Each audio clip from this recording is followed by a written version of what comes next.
Dopo la Tre Valli Varesine, ecco la Varese City Run. Dopo la bicicletta, tocca la corsa.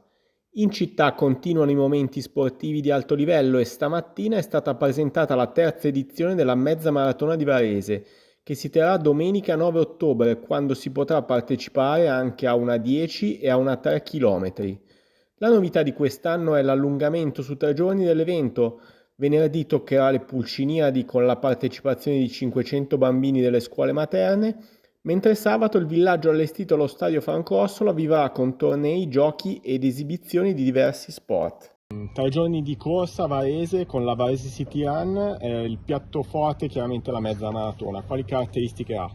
Mezza maratona molto veloce, assolutamente sprint per gli agonisti, per chi vuole migliorarsi, una partenza leggermente in salita su via Manin proprio a fianco dello stadio Ossola, che sarà il centro, il fulcro completo della manifestazione, dei 3 giorni di manifestazione. Si percorre tutto il viale Aguggiari, un bel passaggio davvero molto caratteristico all'interno dei giardini estensi, per poi ritornare verso lo stadio per riprendere il secondo giro sempre sullo stesso tracciato. Proprio per questo, il fatto di avere 2 giri, la manifestazione ha una caratteristica molto veloce, molto performante, e quindi per l'atleta che vuol correre, fare il proprio personale o semplicemente per divertirsi, risulta essere molto piacevole e attrattiva anche per quella che è la città di Varese. Mezza maratona, ma non solo, quali le novità di questa edizione?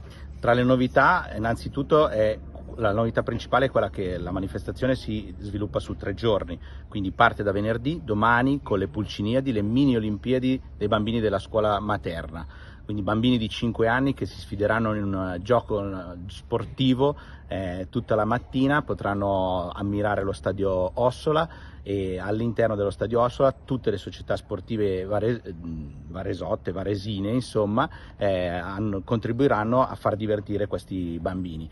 Potranno poi tornare il sabato nel villaggio sportivo, animato con i gonfiabili, i giochi per i bambini, ma anche con un torneo, questa è la vera novità, la Varese City Cup, destinato alla categoria Pulcini, con ospiti società professionistiche come Milan, Como, Propatria e tante altre, che animeranno anche loro il pomeriggio e l'intera giornata di sabato. Domenica mattina è riservata completamente alla manifestazione podistica. Oltre alle gare FIDAL competitive, ci si può ancora iscrivere per la Varese 10, 10 km proprio per godersi la città, o la Varese Family Run con il nostro partner scientifico Humanitas, che fa un giro intorno allo stadio di 3 km, davvero aperta a tutti, a qualsiasi passo anche libero.